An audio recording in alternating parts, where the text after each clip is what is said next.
I had a lot of pain and I didn't have any scars to prove it. Hello, everyone. My name is Diana, and I'm here today with Miss Natacha Alcindor with Pain with No Scars. How are you doing today? I'm doing well, thank you. Wonderful. So we're here to just get to know you a little bit better. Can you tell me a little bit about Pain with No Scars? Okay, I can tell you a little bit about Pain with No Scars and how it started. Pain with No Scars is based off of the trauma that I had growing up as a little girl. So mainly I was afraid to talk about what I've been through. And so I started Pain with No Scars in 2019. The reason I was able to start Pain with No Scars is because my mother had passed, and it was time for me to talk about what I've been through. So Pain with No Scars is a trauma-based platform where, it gives people the opportunity to tell their story as well, because I didn't have a voice. And now how the name started, it's because I had a lot of pain and I didn't have any scars to prove it. And why does the name matters to you? Oh, the name is dear to me because I didn't look I didn't look like what I've been through. Meaning I looked okay. Everybody think I was okay, even in the midst of smiling, being there for people. Everybody thought I was okay, and I really was not. I was dying on the inside. So. Okay, so you're basically geared a lot towards women. Is this open towards anyone? Because, Pain with No Scars, it happens with men as well. Yes, it's open to anyone. I've had males as well. I remember the first conference I had in 2020, I had more males than females. So it is geared to anybody. And now I'm focusing more on let's have a program for the parents and the youth so we can stop the trauma before it begins. So I'm working with them also to see where can I take this? How can it change? And what do you think? Why do you think people hide their pain for so long? Because so many times I come across a lot of people, especially women, who have been through a lot of trauma in their life, and mainly it starts from childhood. And when they are older, is when they start to talk about it. And as a young woman, we're taught like, if somebody touch your private part, or, you speak up to someone. So why is it that everyone keeps quiet, for a long time, and then they talk about it at a certain age? Embarrassment. And growing up, there's parents that say whatever happens in our household stays in our household. So we don't want to talk about it. So even if Uncle John was doing something, we, even though we told Mama sometime, Mama's like, stop lying and don't say that. You're going to mess up my family and stuff like that. So more so, that's why a lot of people, keep it a secret, female and male, keep it a secret because of embarrassment. I don't want to hurt anybody. And what does invisible pain look like? Because, like you said, a lot of, young people go through, these pain, and then they talk about it later on. What does pain with no scars really look like? Like, how can it, how do you maneuver within your life?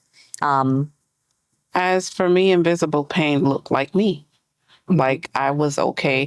Invisible pain looks like you don't talk much. Invisible pain looks like I don't want to be around people. Invisible pain look like, you know what, I'm just going to shelter myself.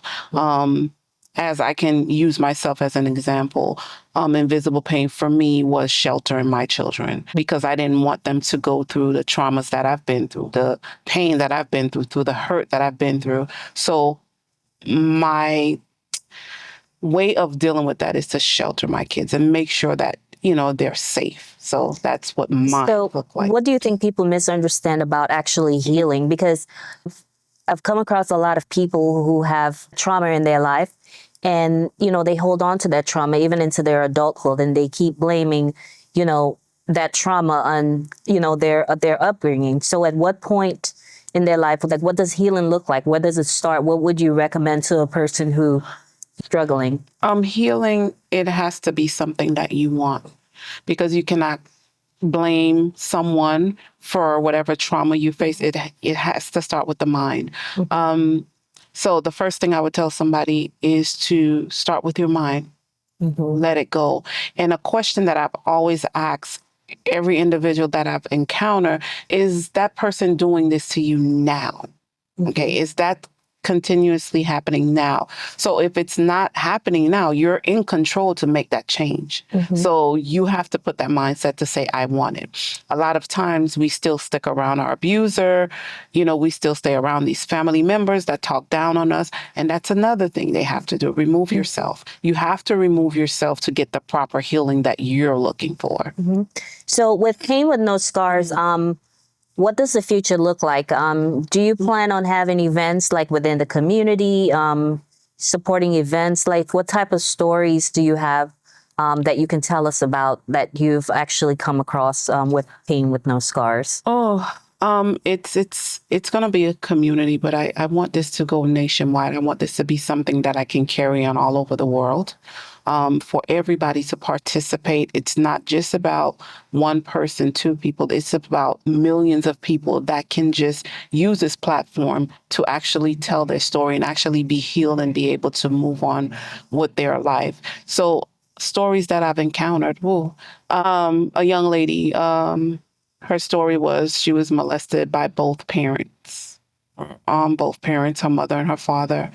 And she didn't know, as an adult, she didn't know how to deal with that. And she still battled with that. Now, the thing is she was still around her mother and father now because she loved them. So she felt like that's the only thing she knew. And she had to just stay there. And after I spoke to her, and a few sessions with her, now she decided to move out of the state. She's doing better. And she also started a platform as well. Talk about it. Let's talk about it. So she's doing way better because she didn't know how to remove herself from that circle. She was from Chicago. She's doing better now. Okay. So basically, with your program, how would you consider it that you're a you're a counselor to youth, all types of people? No, what I do is I coach you and I mentor you and I motivate you. Okay. Now, if there is anything beyond that, my scope of work, this is when I would outsource you to a therapist. Maybe if you want to see a counselor or a psychologist, this is where they would come in. So my goal is to actually mentor you, to guide you to get into a better space and how I can push you. But anything else, if I notice there's other needs that plays in that role, I would outsource you to someone else. What are you hoping that this conversation today would bring, for your listeners? Today, this conversation is just a brief. I wanted to do a rebranding myself for Pain with No Scars and also let people know that you're not alone. We can do this. You don't have to do it alone. We can try to, gear you to the right direction. But there is life beyond pain. So I just want everybody to know that your story is not the only story. And sometimes we have to be mindful that things that we go through is just not for us. It may be to help heal and empower somebody else. What would you tell a young girl now to prevent this pain? If you have to, from an elementary school or a middle school, what would Pain with No Scars message look like for that particular group of children? So this is from the beginning. So what would it look like? What would it look like is a conversation because little kids talk. Right. So, and this is where I would come in and I'll listen to the conversation. Based on the conversation, this is where I know to gear to, because a lot of times kids see things at home and they don't know whether it's right or if it's wrong, or should I tell my teacher or should I tell, my aunt or uncle? So based on the conversation, that's where I would know what to gear to. I cannot just go and talk about, somebody touched you before. No. I listen. Hey, how you doing? How can I help you? What is it that you're going through? What is it that you would like Natacha to know about you? Let's talk. Tell me a little bit about you. So based off of what they tell me, I'm going to go off of that and create a plan for them and say, hey, you know what? Diana needs this, and let's start off with this. So I would more so listen before I speak. But the issue is with that conversation, like you're saying, you're not going to ask openly. But a lot of young women, they feel like it's something that they have to hide, and they're being told, especially at that age, don't say anything. You're going to break up our family, or it's just something that's brushed under the rug, or you're being threatened. Okay, I would have a broad conversation, meaning to everybody. Hey, listen, this is what things that are not right look like.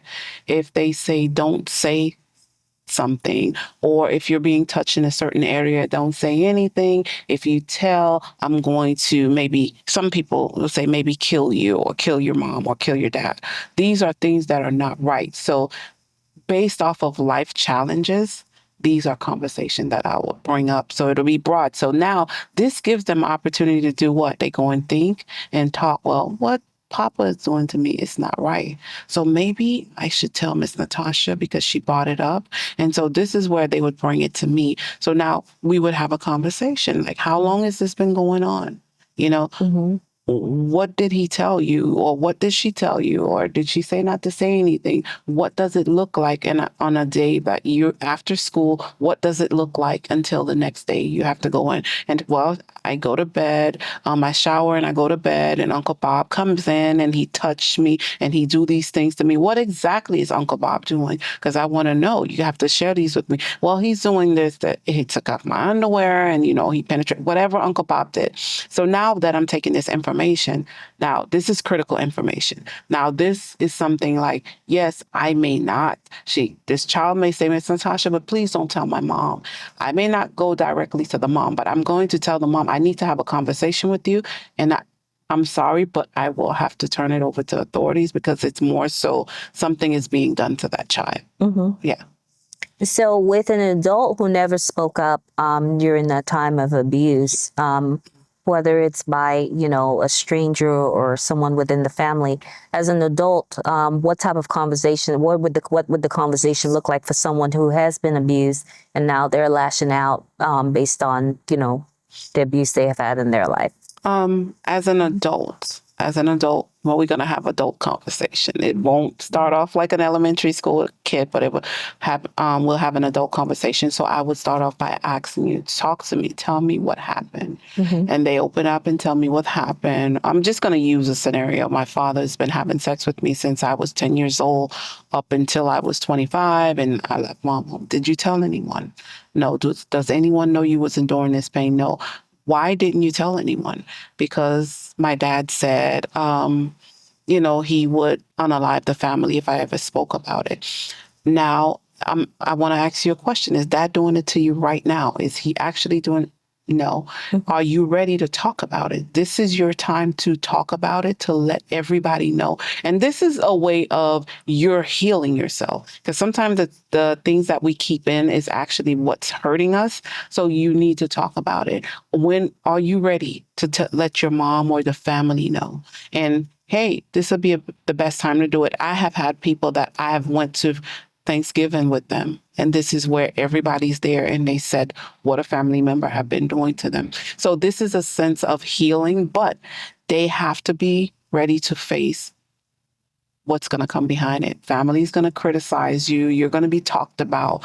Are you ready for all of these? Because I was at that point where I was ready for whatever people had to say. So I didn't care. But that person has to be ready as well because a lot of backlash is going to come with it. So you have to be ready. So I would want you to say it. Tell your mom. And sometimes with parents, with mothers and fathers, they know something's going on. They don't say nothing. So sometimes they're waiting for you to say something because as parents, we know our children. We know their body language. We know when things change, but they may not come out and say it. But sometimes the parents need to come out and say it as well. So when I take that back to my mom, I know that was going on.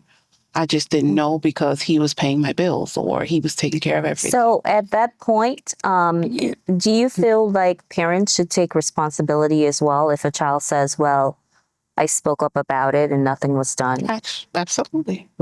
Because you were the root to the problem as well. You didn't believe this child. That's an innocent child you didn't believe. So yes, you should take accountability as well. And what about the type of pain where you grew up in a house with, where you're seeing your parents, fighting with each other, your father's beating, the father's beating the mother. And now this young lady has grown up into a relationship where she's, because of her upbringing, now she has, a boyfriend or a husband who's, abusing her. It is not right. It is not normal. I know you grew up in a household where you seen daddy hitting mommy or there was constant fights, but it is not normal. So that individual needs to seek help or find an accountability partner to actually, listen, let them know that's not the right thing. It can be a mentor, coach, or anybody, but that's not right. Your spouse or your boyfriend or your girlfriend should not be hitting on you. That's not what it looks like. So it may look normal because she grew up in the house with that constant going on, but it's not right. So who is Natacha beyond this podcast? Natacha is a clown, loving, caring mother, author. One thing I do not do, I don't judge. I love everybody. And for the people that have encountered my presence or been in my presence, I'm just that person. And if you get to know me outside of, Pain with No Scars, outside of anything else that I do, I'm just Natacha. I'm just that clown. I'm just Natacha. Why does Natacha matter? At what point in your life did you decide, what, I want to be the voice, for, either women or men or children in distress. And, this is, the person that I want to be. I want to be heard. I want people to know my story. Is this something that you want to, really just do for the rest of your life or, It matters is because it's beyond Natacha. This is something that God has put in my heart, and I know it's been there, but I didn't know how to really execute. And sometimes when God wants you to do something, He makes you uncomfortable, and I'm to the point of my life where I'm uncomfortable. Is this something that I want to do for the rest of my life? Yes, and I think I have a lot that I have to give to the world. It's just not about me. It's about the people lives that I have to change before I leave this earth. And what type of education regarding, mentoring that you have? Do you have any type of licensing or certification? Yes, coaching, mentoring, motivational speaking. Besides what I do career-wise doesn't have anything to do with what I'm doing now. Sometimes you have a calling for something in everything you've done before. It's just, okay, put that behind you. We got to take a shift. And that's where I'm at. And I think it's more so of something that it's just something in me that has a purpose for the world. And that's all I can say, because sometimes you want to do something different, and it's just bringing me back to this. It's just bringing me back to changing lives. I constantly would go back to the same thing, and I look at the way I deal with people. So I think this is where I'm at. Okay.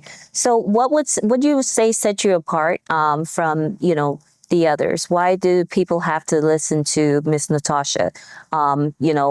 What is it that really sets Pain with No Scars apart, you would say, from someone else, going elsewhere? What is it? Why would you say people would want to listen to you? What sets me apart is me. What sets me apart is me for the impact that I've made. Being a friend, being a mother, being, a coworker, being the person that I am. It's the impact that I've made. Because a lot of times we do things, but we don't get results. And everything that I've done, I've gotten results. So at what point of your life do you start basically taking the pain and start taking accountability? Because like I said, there's, a lot of people who have been through, abuse of some point that caused pain in their life, whether it be from their parents, their family, from anyone.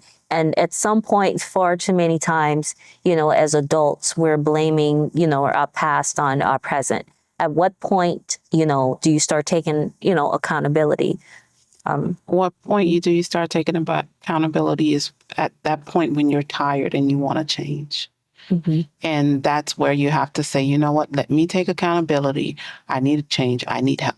So some people are afraid to say, I need help. Mm-hmm. That's when the change begins. When you acknowledge it and take that accountability and seek help. Mm-hmm. And why do you think people start things and, they do not finish? Not having the passion for it. Mm-hmm. It's like starting a business. If you don't have a passion for it, you would never succeed in your business. Mm-hmm. If we look at the multi-billionaires, it's because they said, you know what, I really want this. They get up 5 o'clock in the morning and say, you know what, I'm going to work on this until I see it happening. So you have to have that drive and really want it. Okay. So did you grow up learning to talk about feelings, or did you have to hide them? What was it that was said to you that you felt like, you had to hide your pain? It was, don't tell nobody. He's paying my bills, and if you say something, we're gonna be on the streets, or it was just a lot of things that were not normal, Mm-hmm. but they made it normal because of their benefits from it. Mm-hmm. So that's what it was. So with Pain with No Scars, how often do you plan on having an event? What do you already have in place? What ideas do you have for Pain with No Scars? Is it just going to be community events? Is it going to be, book selling or workshops? It would be different events. I want to do something where I can collaborate as well with other nonprofits that are doing the same thing. There's thousands of people, millions of people. I can't do it myself, so other organizations need to step in as well. Events, far as having conferences, just letting people have that platform to tell their story.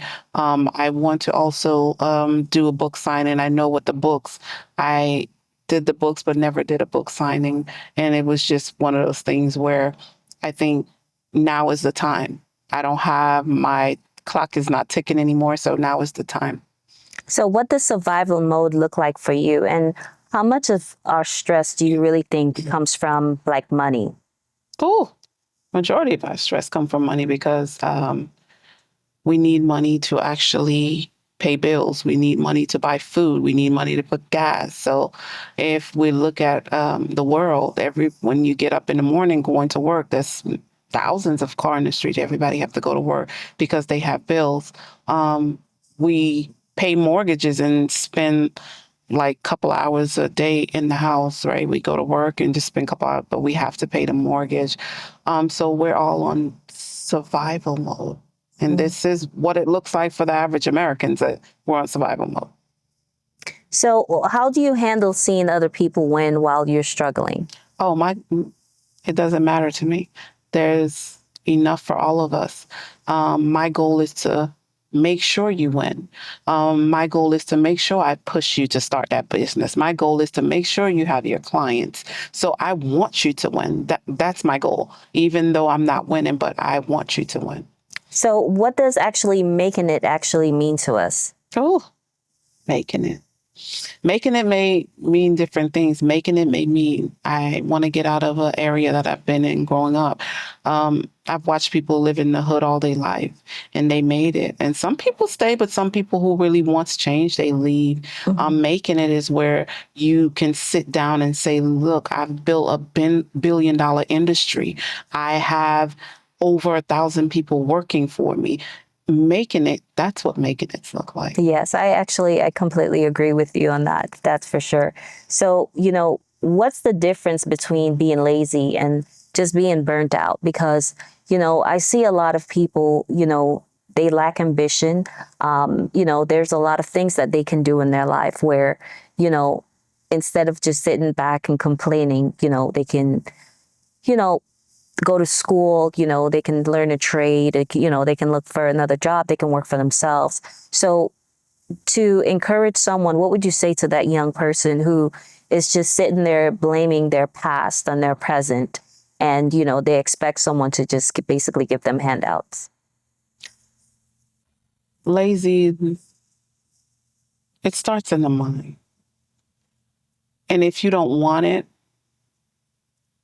enough to say, I'm tired of not having a job, or I'm tired of not having money, you have to want it. So what I would start off with that person is, listen, you're young. It can be an older person, because we have people that are 80 years old and they've just making it, right?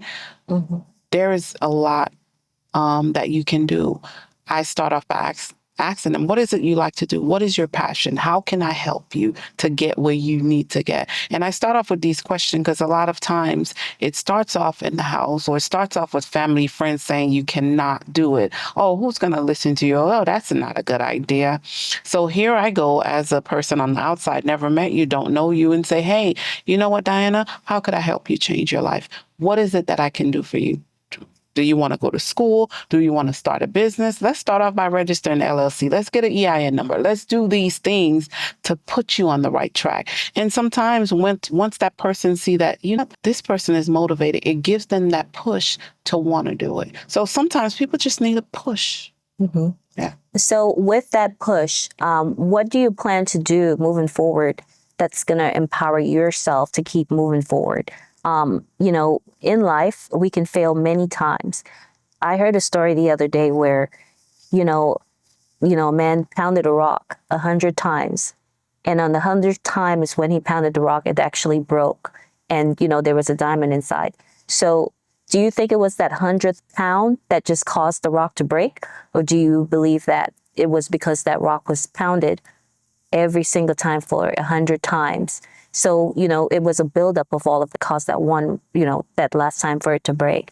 So with pain with no scars, without anyone motivating you to push forward to continue this, this project of pain with no scars, what within yourself that you would say is going to push you to do it? Because failure is needed. Failure is needed. I think I've had my season of failure already. And now is that time. Now is the time. And not only for me, but for others. And I think people need me now. I need to step up. So I don't think I have any more room for failure moving forward from this day on. I just got to keep pushing. So what would you say about relationships and, for a person who's hurt and broken in certain relationships? There's a lot of people who carry pain because of, past relationships that they have been through. And, they're holding on to that pain. What I would say, I was once that person. I was once that person that'll hold on to a relationship. And, someone did me wrong. And I would say, all men are no good and, stuff like that. But I'm to the point in my life, everybody came into my life to teach me a lesson. And however, it may have been a good lesson or a bad lesson. So I just had to take it and run with it. But I learned to just let people go. And I think when my person comes, I won't endure the things that I endured maybe with Bob and John in my past. So I feel as if every relationship, friendship, relationship, husband, wife, everybody, there's a lesson. So I would encourage nobody, don't have grudges. Don't hate that person. In the long run, you would see what that relationship taught you. So that's what I would say about relationships. So how would you say hurt people hurt people? What do people get wrong about love all the time? I talk to a lot of people who've been in relationships where, they love the person and they rather stay in and be hurt, by them either knowing that person is cheating on them or that person, is abusing them. So their next relationship, once they get out of it, they have that same, notion of this is how a relationship is going to be. So at what point what would you say to them to help them change that mindset? It start off by you have to want it. Let me just use my self as an example. I was one of those hurt people, right? I feel like, oh, okay, well, Bob did me wrong. Okay, now I'm with Tom. Tom gonna pay for it, right? So here Tom comes in. Tom loves me to death. But the fact that I was with Bob and Bob did all these things to me, I'm thinking that Tom is gonna do all these things to me. So I treat Tom according to my past relationship, right? And I had to get to the point to say that, you know what? Tom didn't do this to me. Why am I hurting Tom? So now, based off of Bob hurting me, I'm hurting Tom. And guess what's going to happen? Tom is going to hurt somebody else. So I decided to change my mindset. Like, no, I'm going to allow everybody to come into my life and teach me what they're going to teach me. But I'm not going to, you can treat me bad or you can, however you want to do it. Okay, it's fine. I'll pray for you. And what happens is when the years to come, someone would call me and say, hey, you know, this happened to Bob. And okay, well, I wish him all the best. So I think it's more so the negative thought we have to remove and wishing bad for others as well. So, how do trust issues start? And what's the difference between love and attachment? Oh, trust issues start. Trust issues can start as as saying, "Let me see your phone." No, this is my phone. You can't see my phone. This is my phone. It begins there. So the minute I don't give you my phone or he doesn't give you the phone, oh yeah, it's because, oh well, somebody's calling. That's why, or he don't want me to see something that he has in the phone. So that's where trust issues starts in a relationship. Love. Well, there is different types of love. And what I could say for us, being that for women, it may not be your first, when genuine love comes in, when you can compare. Sometimes I don't like to do it, but sometimes we do go back and be like, well, let me compare this to my previous relationship. And when somebody loves you, they care, they protect, they make sure you're okay.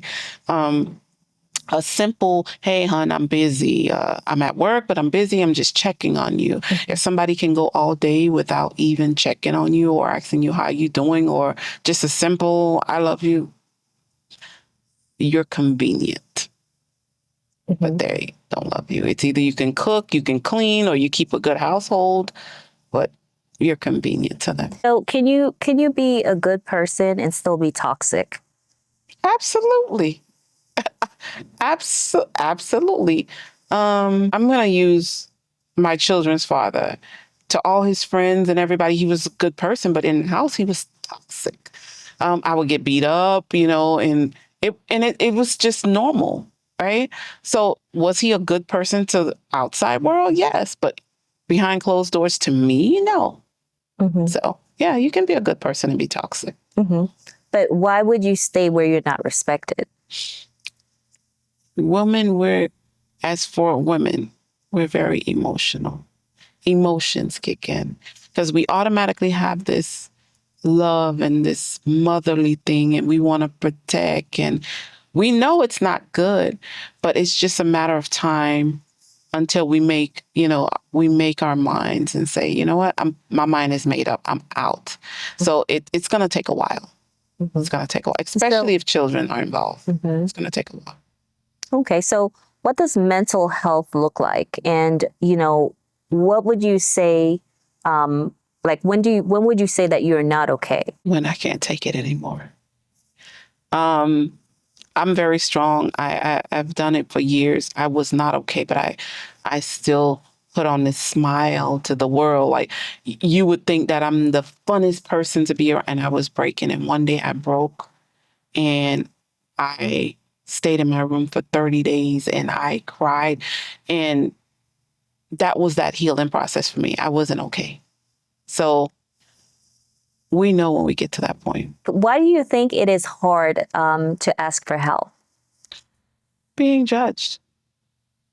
It's hard. It's easy like going to apply for government assistant. You don't want them all in your business, right?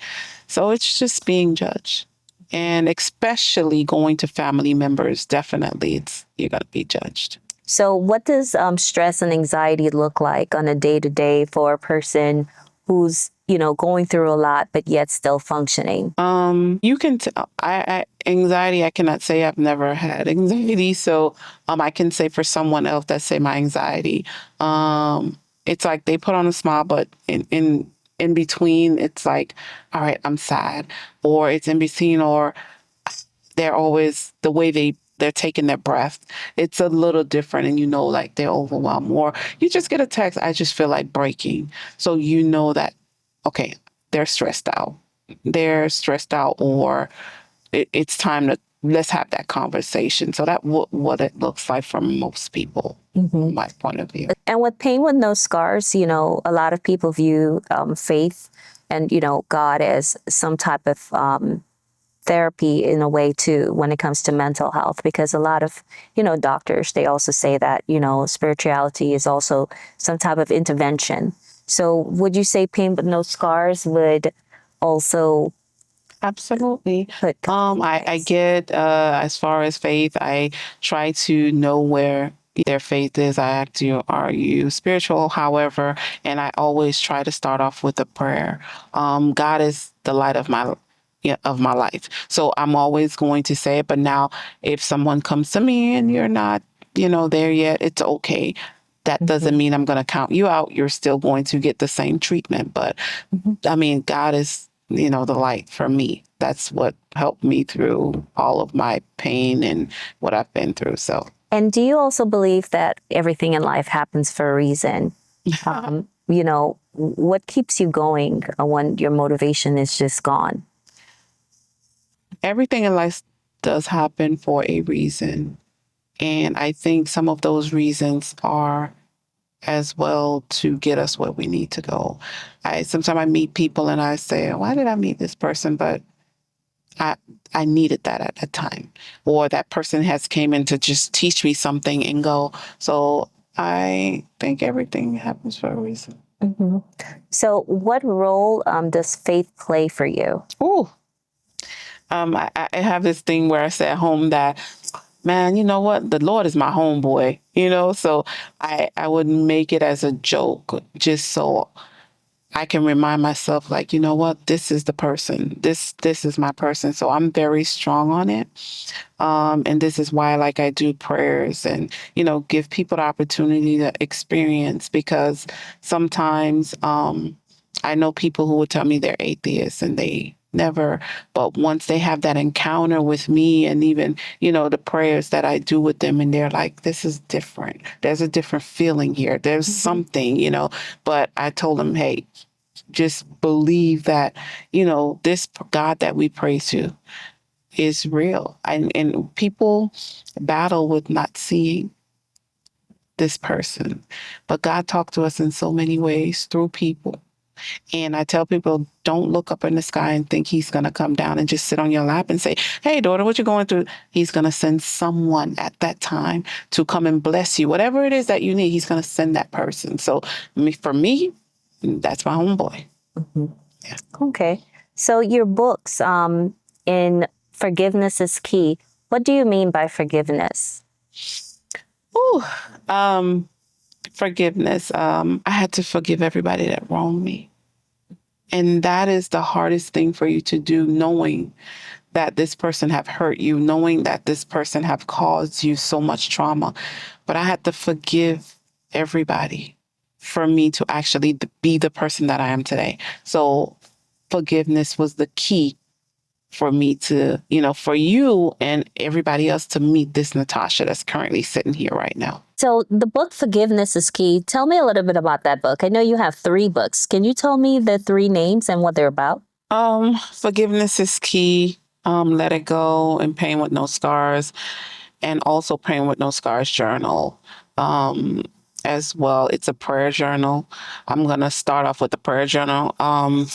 It actually, the prayer journal, the scriptures that I use, God revealed to me. Let me go back. God revealed to me in the process of healing myself.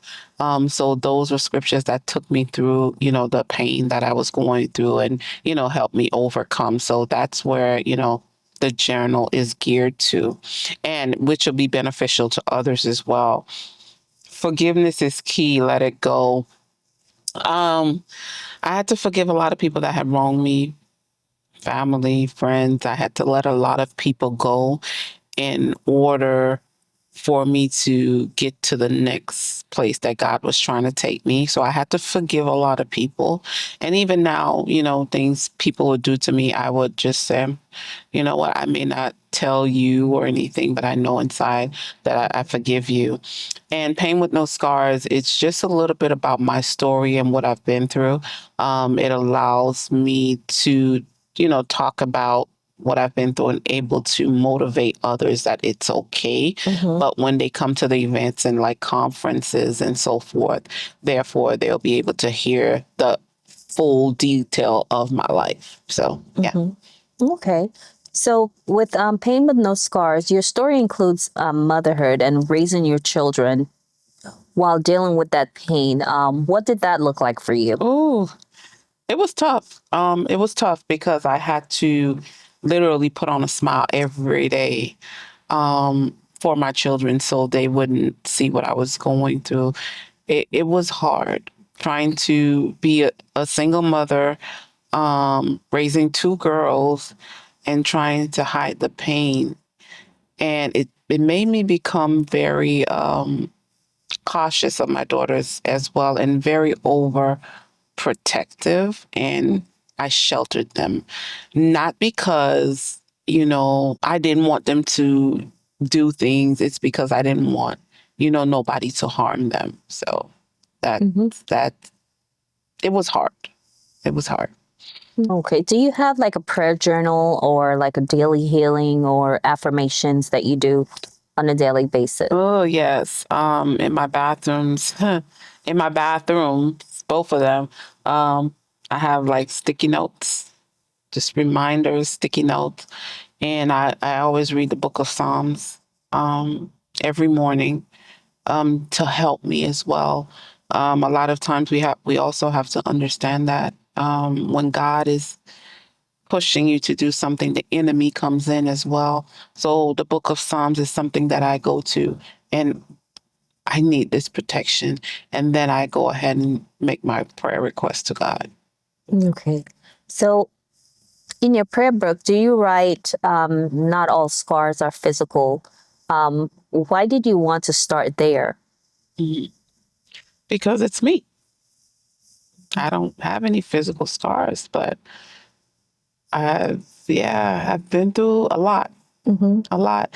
And I remember growing up where kids would be like, you took it through the mud. You took it through the mud. But, as I got older, I started to understand what they were saying. But yeah, that's why, I started that way. So when did you start seeing purpose in your trials? My children. At the age of 15, I became pregnant.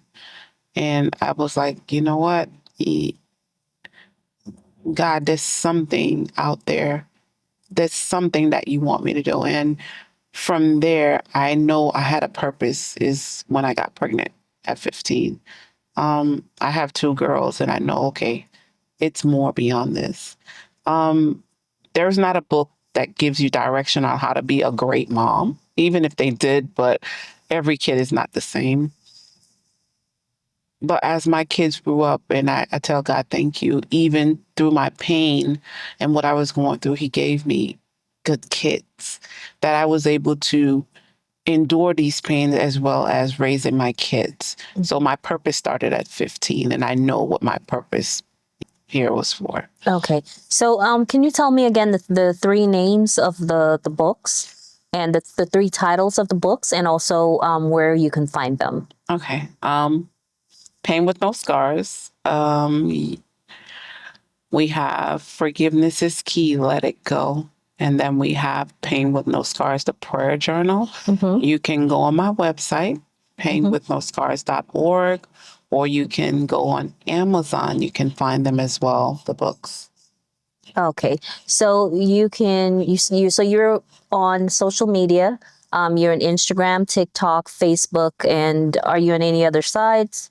No, just there for now, but I'm looking forward to opening doors to other avenues as well. Oh, it's a pleasure speaking with you today, and we look forward to more topics. It's a pleasure being here. Thank you. Podcasts will be available in YouTube and sites Spotify, Apple Music, and all other platforms. Bye.